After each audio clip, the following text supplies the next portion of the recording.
Good to see everyone. Hi, my name is Julie Huth. I'm sure most of you know me. Thank you for making it out to our panel on emerging technologies and legal practice. We have a great speaker today. We have Luke Yingling. Yingling. Like the beer, but yes, differently. I want to make sure I got that right. A quick background about me. I'm the editor-in-chief of the GP Solo magazine. I'm a former chair of the Young Lawyers Committee for GP Solo. And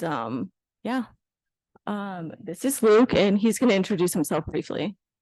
So I'm founder of a legal technology company called Rhetoric.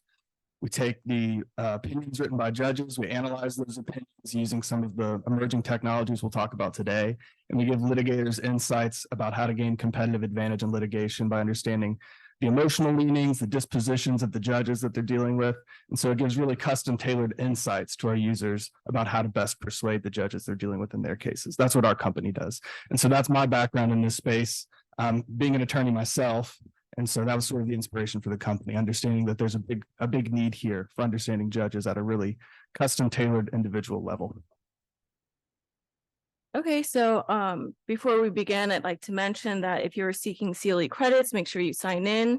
The sign-in sheet is evidence of your attendance. And if you're a New York licensed attorney, please also sign out. That's a requirement for New York. Attorneys will receive an email from MCLE ABA in 3 to 5 days. And you'll also need to complete and submit an affidavit to receive CLE credit. Some housekeeping things. I will be asking Luke questions and he'll provide some answers to those questions. We'll have a Q&A session at the end of this session. So please hold your questions so we can get through it. So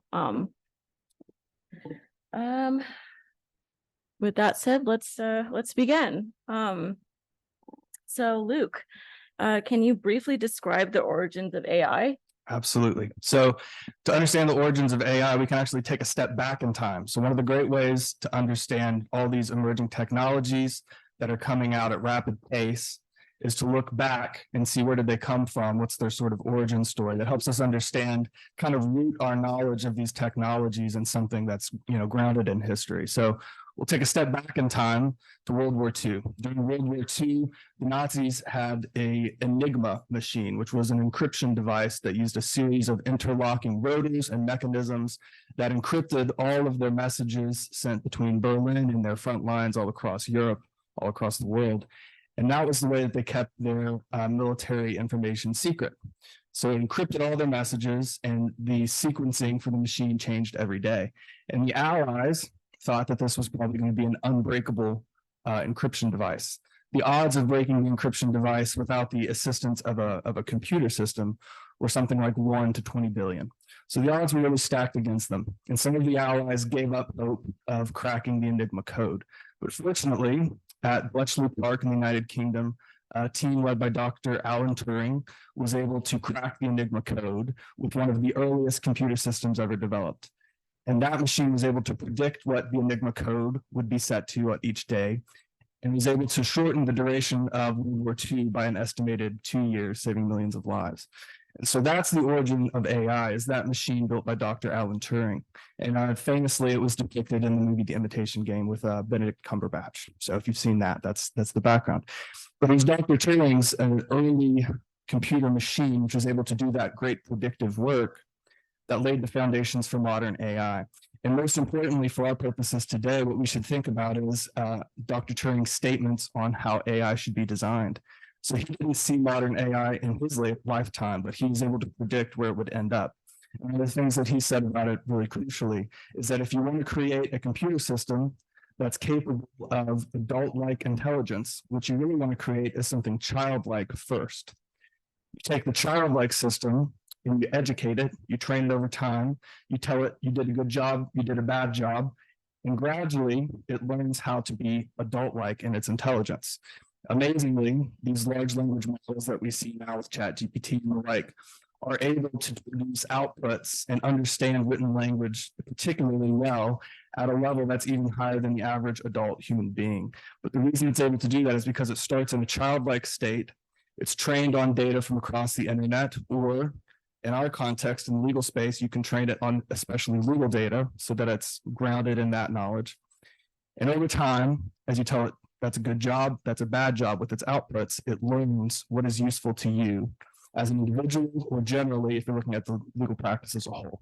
So that's the background. I think that's a great foundation for understanding modern AI because it's you get a barrage of information all the time about how ChatGPT is developed. It was only in October, around October of last year, that ChatGPT was not able to pass the bar exam. It was in the bottom 10% of human test takers. But it was only a few months after that, about 4 months later, ChatGPT 4 came out, and not only was it able to pass the bar exam, but it was in the top 10% of human test takers. Not only that, it took the entire exam in less than 10 minutes. And so the rapid development of these things, it's easy to get lost in the tide of that, that strong current. But if you want to ground yourself in something, I think a great place to do that is in understanding that AI is meant to be childlike. It has to be trained and educated in the right way to be truly useful. So when you think about how do you use that in legal context, you got to make sure it's trained on legal data, got to make sure it's been trained properly by companies that are responsible. And so I hope that's a really great foundation to kind of start our discussion today, understanding what is AI, where does it come from, and how to use it ethically. That was a great foundation. I learned a lot there. Luke, can you describe the three types or the categories of of AI for us so we can understand? Sure. So there are many, emerging technologies in this space. The one that people are most familiar with is ChatGPT. Like I said, ChatGPT 4 is able to pass the bar exam. And of course, it comes out in iterations. So now we're on the 4th iteration. 4.5 will come out at some point, probably in the next few months, and that'll be even more powerful than the previous iteration. Just like we saw with ChatGPT 3.5 that couldn't pass the bar, version 4 can. So with version 4.5 and 5 to come in the future, it'll have a lot of new capabilities that it doesn't yet have. And so there's a lot of exciting potential there. But there are also other text generation AI machines that include things like Claude, which has a capacity to pull in 100,000 tokens of data. And what that means is it can pull in enormous volumes of text, store it, and analyze it really quickly. So the efficiencies that an attorney could gain from a technology like that are tremendous. There are also technologies from Google, like Bard. Bard is known for having a strong personality, which goes back to that idea that AI is meant to be initially childlike. And so the education that it receives, the inputs that it gets, changes the sort of personality that it seems to display when it generates content. So some systems like Bard will appear to have a different personality than systems like ChatGPT, which is very interesting. You'll notice difference in their outputs because of that. You could ask the same question to ChatGPT that you asked to Bard, and the substance of the answer would probably be pretty similar, but it may articulate it differently, and it may show different sort of sentiments, seemingly, in that text. So that's kind of the text side of things. In the image generation space, there are a lot of really interesting companies doing cool things. Obviously, text generation is most directly relevant to legal in terms of doing legal work. But on the image generation side, there's going to be a lot of substance there that's at the core of legal issues. A lot of litigation, I anticipate, will be around that image generation front. So there are a lot of companies there that do interesting work. One's called DALL-E, named after Salvador Dali, the artist, and it's spelled differently. And there are others called like Stable Diffusion. But one of the interesting things is you can kind of see the hallmarks of these image generating technologies in their imagery. They have a certain aesthetic, a certain feel that you can identify as being unique to different technologies. So it's very interesting to see how it develops. A lot of potential there for positive use cases, but unfortunately with image generation, there's a lot of possibility for negative use cases. And so a lot of state legislatures right now are trying to wrap their arms around how do you control this in a responsible way? How do you regulate it? And so that's kind of the image generation front. And then after that, I know there's a lot of interest in voice generation. So I'm still in my 20s, believe it or not.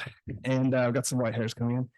Still in my 20s, but I will get to be part of Beatlemania, fortunately, because Paul McCartney is currently working with a team to develop voice generation using old lyrics, old songs by the other members of the Beatles.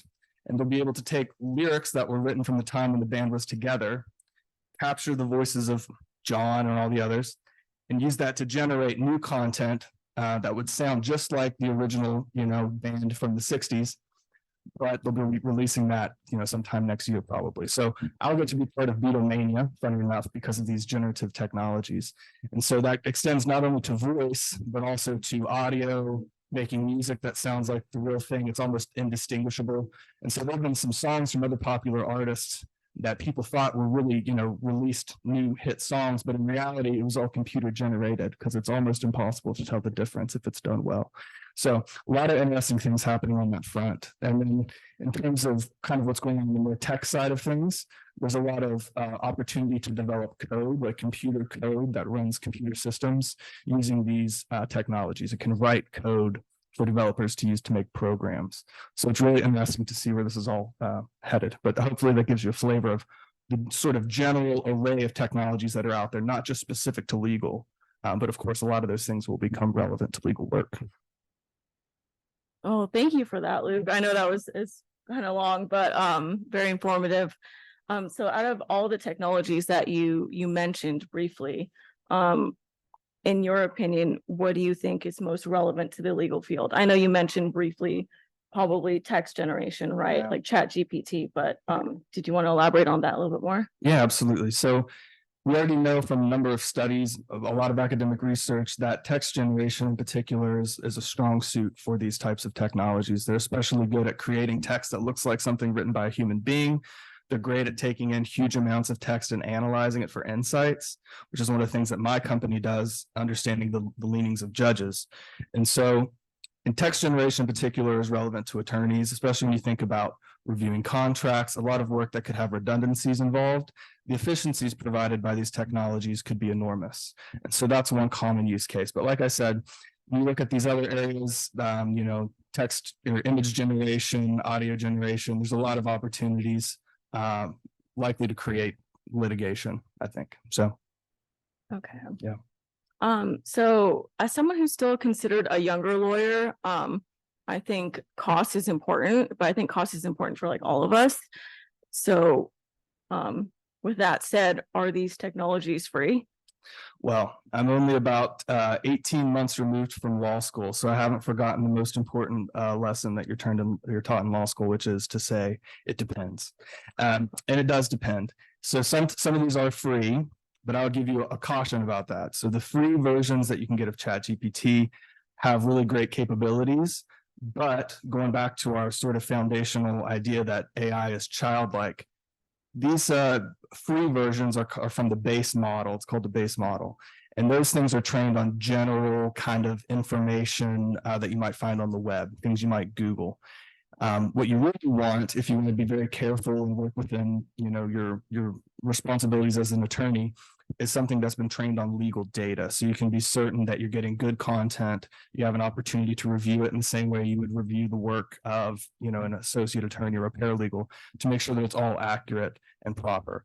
Using those free versions, you can get really interesting content back, but it could also be inaccurate. And so we saw these cases where attorneys used hallucinated citations. Hallucination meaning one of the AI models produced something that was completely fictitious. And so these attorneys were reprimanded really harshly. When that happened, it was because attorneys were using free versions of the model without checking their sources. So it was basic, sort of attorney ethics 101, that you review something before you submit it to court. That's where they really failed.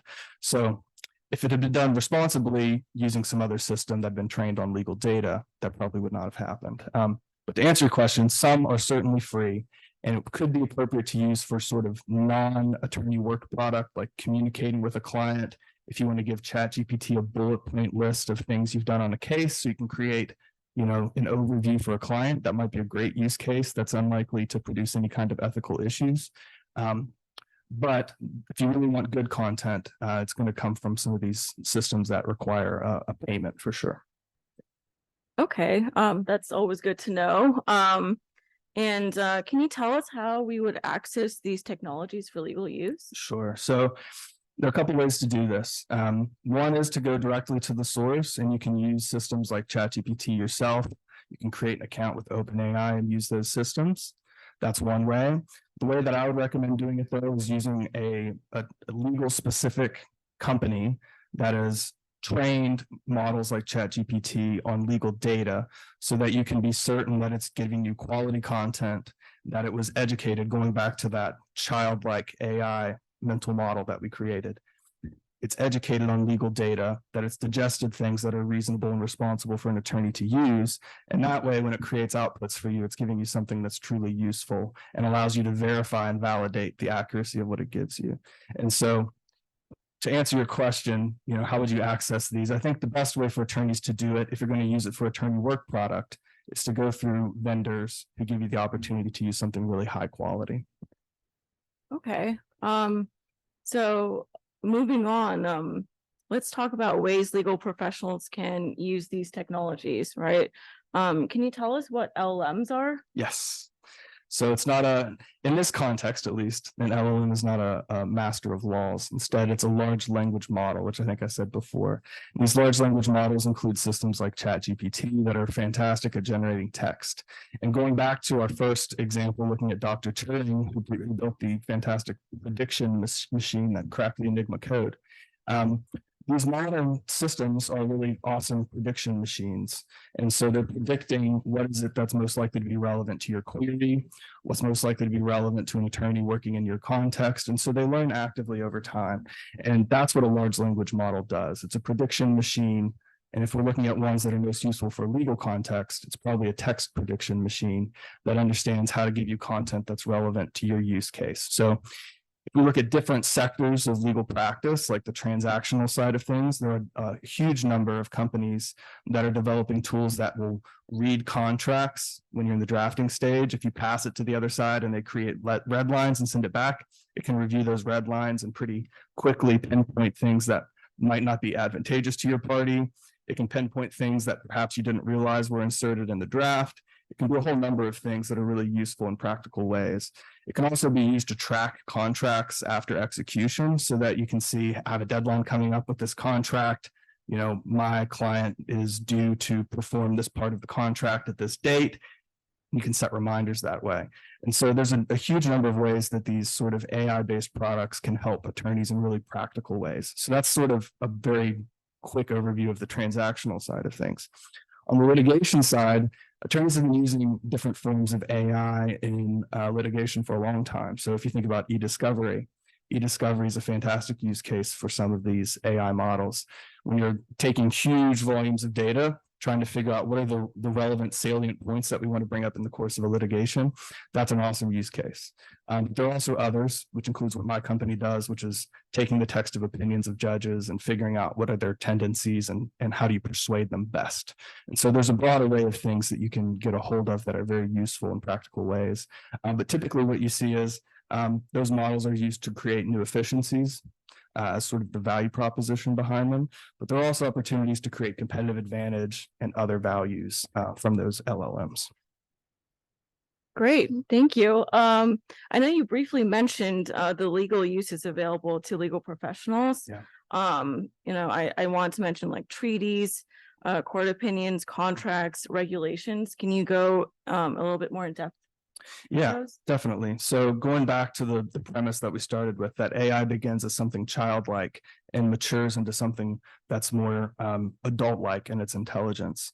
You want to be really careful about what is it that's presented to the AI to learn so that it matures in a way that makes it more like a seasoned attorney and less like a junior associate. So the way to do that is to feed it data that's really useful and insightful and relevant to what we're doing in the legal context. So that could include things like restatements, treatises, court opinions would be a fantastic place, previously executed contracts.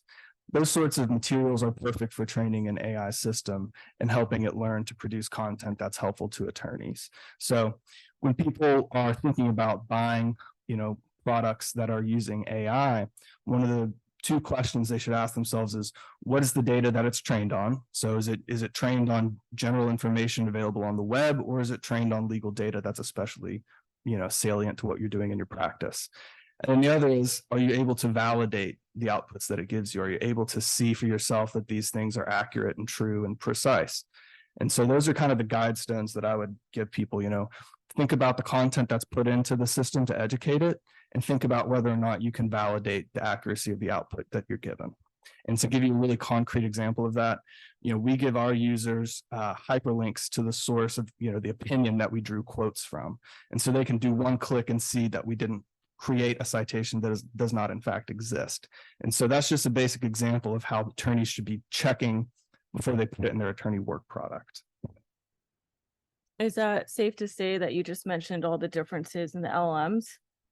Well, there are differences among LLMs, like I mentioned earlier, and some of them do sort of show different personality traits. So like I mentioned earlier, Bard is considered to have a strong, unique personality. It expresses things a little bit differently than ChatGPT. It's a little bit more expressive in terms of like sentiments and things. So when you think about these large language models and how they show sort of different strengths, different values for different use cases, it's kind of like putting employees together to produce a work product. Some employees have certain strengths, certain personality traits that make them go well together. So one of the things that a company like mine's responsible for doing is taking those LLMs and sewing them together to create a process where each LLM is doing a particular task that it's best suited for at the right time in the process to create a product for the user that's really valuable. So that's part of the way companies that you deal with are putting together those LLMs in a practical way to create something really useful for attorneys. So I know you briefly mentioned, where ChatGPT was not very, it was helpful, but, lawyers got reprimanded for using it because they just did not do their due diligence. With that said, what are some ethical pitfalls lawyers should avoid, and how would lawyers go about taking on these safeguards?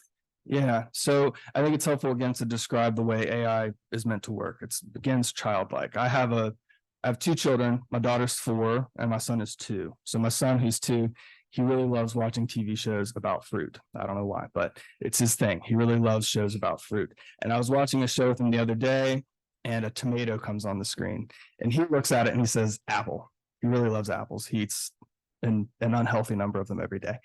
He says apple, partly because he's biased and he loves apples, but also because what he sees is a red object, looks like a fruit, shaped like an apple. It's roundish. It has seeds on the interior. We saw the interior view of the tomato, and had a green stem at the top. So to him, that said, that's an apple. So he's identifying features of this thing and piecing together in his 2-year-old mind. He's still very childlike. He's piecing together in his mind, these are the features of something that looks like an apple. But to a more trained eye, they can see these seeds are dispersed throughout the body of the fruit. It's not quite the right shape. That's a tomato. So going back to that example, there needs to be adult supervision, like the way I supervise my son, and I say, no, that's not an apple, that's a tomato. And he learns from that. Same needs to be done with AI when you're dealing with it as an attorney. You need to supervise it. You need to make sure that it's producing quality outputs. You need to correct it when it's wrong so that it can learn.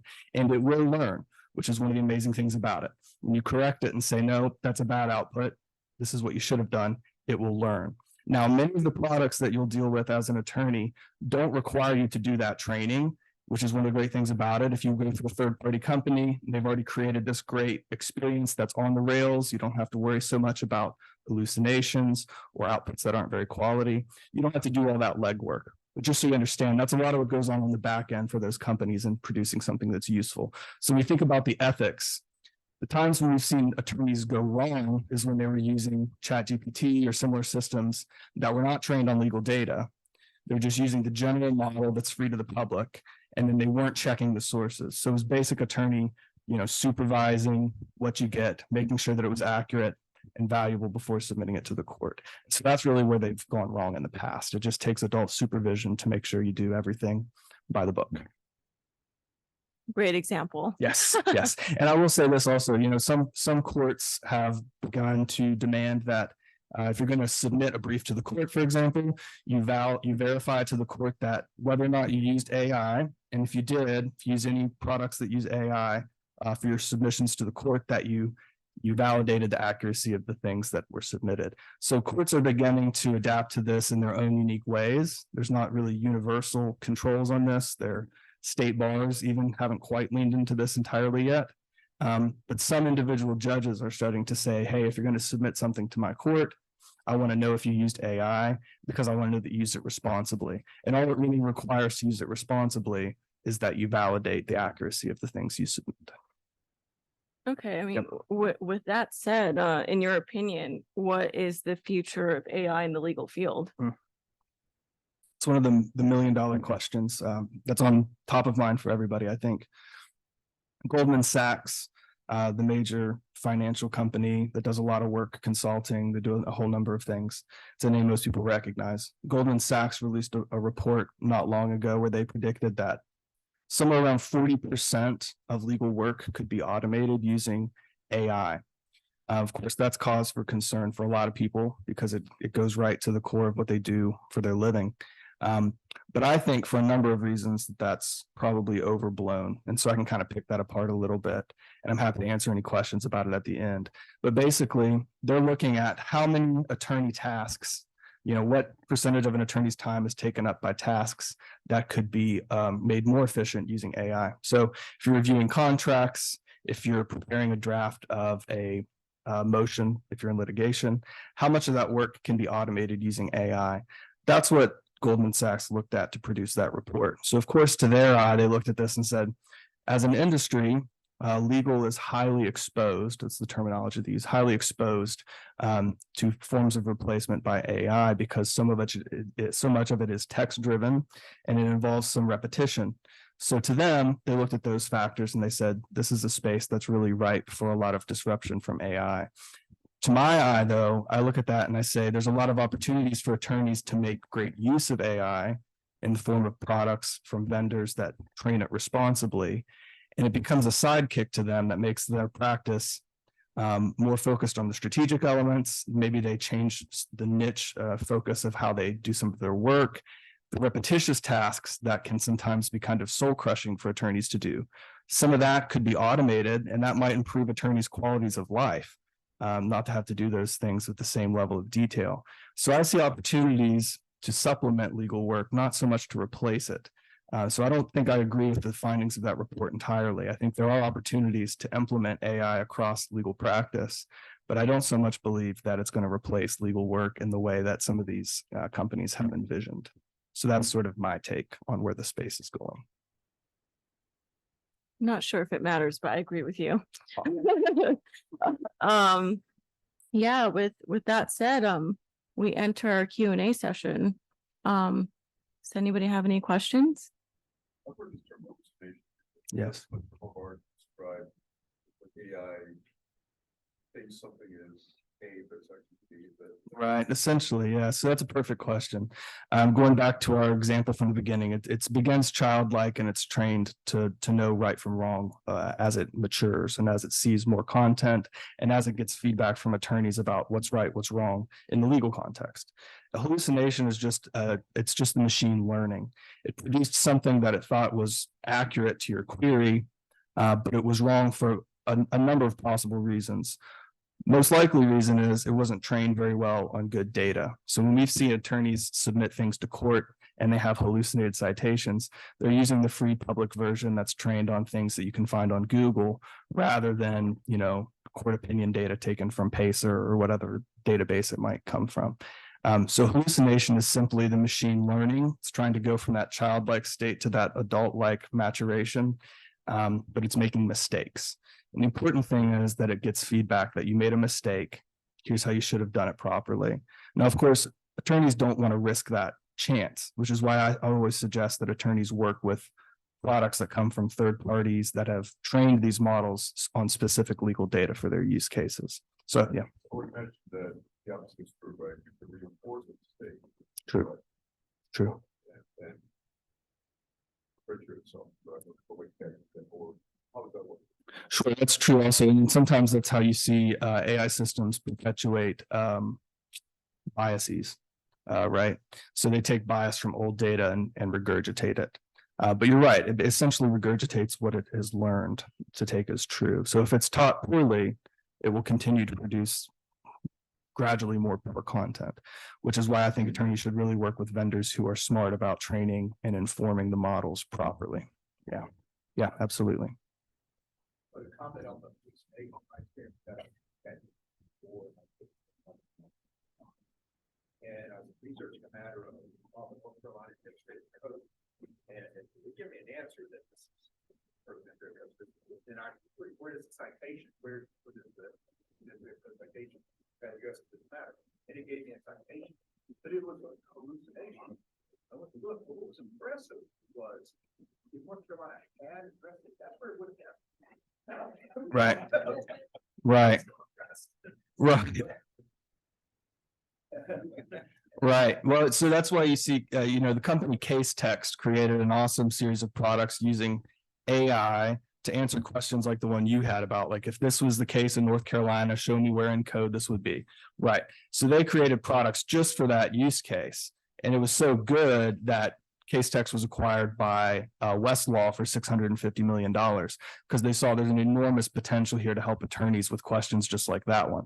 My company does something very different, focused in litigation, but we follow a lot of the same principles in terms of how do you create a product that's highly valuable to attorneys like that. So that totally resonates. Yeah. Please.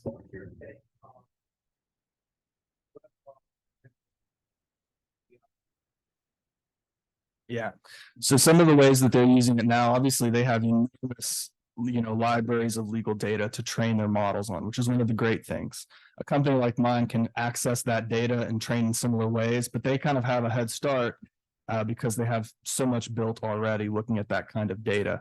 So they're building out ways to help you identify mostly precedent based. If you're on the litigation side, they're saying, you're writing a brief that looks like this, we're seeing it as you draft it. And we're going to pinpoint citations that you should use in your brief. We're going to find times that you cite authority that's no longer valid. It's been overruled. So it's going to have a lot of use cases like that. It'll be pretty similar to what they did before, but in a more automated fashion. And then they're going in new directions where, like I said before, you can ask questions like, does the state of North Carolina require A, B, and C under this section of code? And it can answer that pretty reliably. And then it can show you where to click to go to validate that it answered properly. Other companies are doing interesting things. Instead of looking at precedent, like my company looks at persuasive power. And so we're looking at different facets of, legal arguments. So I hope that answers your question, but, they have a huge amount of data to train their models on. So people can have a high confidence that what they're getting from those technologies is accurate and fair and useful. Yeah.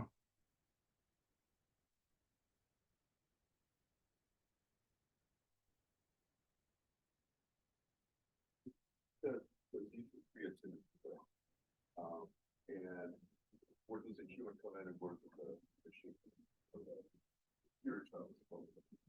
How are you able to blend that? Because it could be very persuasive in a very way.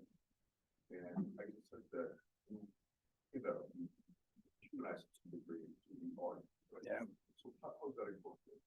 Yeah, it's a good question. So one of the things that we're doing in our company in particular is rather than generating content for attorneys, we take users' legal work product. We're in the litigation space. So it might be a memo or brief or motion, and we analyze that against the writings of the judge that they're dealing with. Or if it's, if it's an appellate case, the panel of judges they might deal with, or the court if they don't know the panel yet. And then we give them feedback about how to make their arguments more like what those judges prefer based on what they've said in the past. So rather than generating new content for them, we pinpoint examples in previous cases where the judges have said something about this topic. So if you're working on a water pollution case, let's say as a litigator, and you want to see if the judge has said something positive or negative emotionally about those kinds of facts, we can pinpoint that in prior opinions using these generative AI models, though we're not generating anything ourselves. So we're going to find times when attorneys or when judges have emoted in a certain direction, or they've expressed a preference for types of legal arguments, whether that's like they prefer a textualist interpretation of the law, they prefer a policy-oriented interpretation of the law. And we give that information to the user so they can understand how to persuade the judge based on what the judge themselves have said often in the past. And so we're not generating things, which is one of the fortunate things. We don't run into those, sort of ethical and technical complications, but we pinpoint the things that we think are indicative of the judge's preferences. So I hope that answers your question. Yep, absolutely. Happy to answer any others there might be. That's actually really great. I mean, we might have to talk offline, but yeah, I do like the idea of, you're essentially comparing stuff, right? Like you're aligning things. That's cool, actually. I know, based on your background, you research on law, policy, and government, topics, and you've been published, right? Yes, I have. I went through the peer review process in the first semester of law school, so didn't slow down life any going into law school. First semester of law school, went through the peer review process to get published. My daughter, who's now 4, was then 4 months old, and so it was a sleepless, difficult time, but definitely a good way to cut your teeth and learn a lot. So I went through the peer review process then, and that's kind of my background, my foundation for understanding kind of technology. And then, my master's education, I spent a lot of times learning about text analysis and quantitative research methods, and that kind of laid the foundation for what our company does now. I got halfway through law school and I said, I really don't think I want to practice law in the usual way, but I want to be in the space. So we founded the company, raised capital from investors, and that was the origin story for us. Yeah, great. Does anyone else have any questions?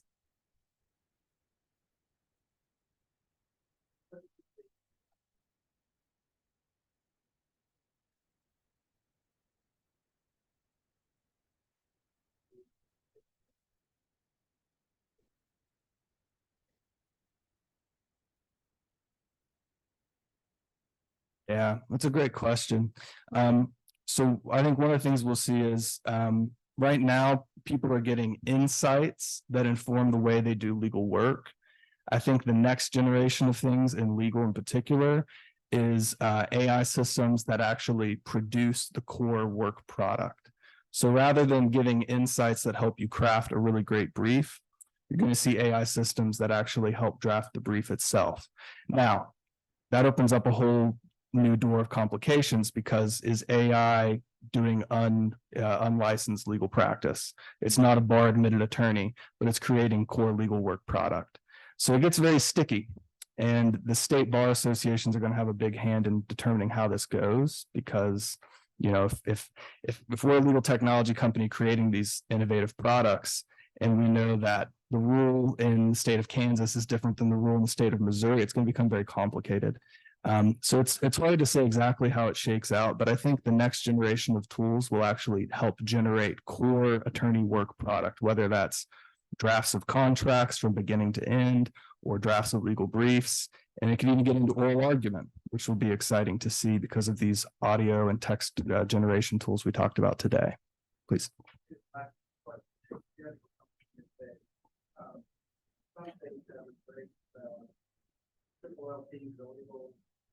Technology that makes it go like whatever the triple stands for, but non-licensed attorneys doing what all things work. What correlation is between triple LC using AI and find roles that are any ethical consideration? Yeah, so I want to make sure I understand the question. You're asking about who is it that would be using AI in this case?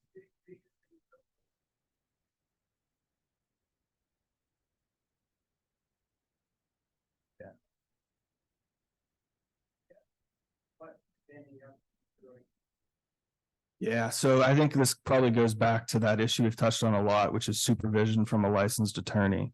I think there are a lot of opportunities for non-licensed legal professionals who aren't bar admitted attorneys, but do a lot of legal work and help create a lot of that core legal work product to use AI in a really beneficial way to create new efficiencies, to help increase competitive advantage in litigation, things like that.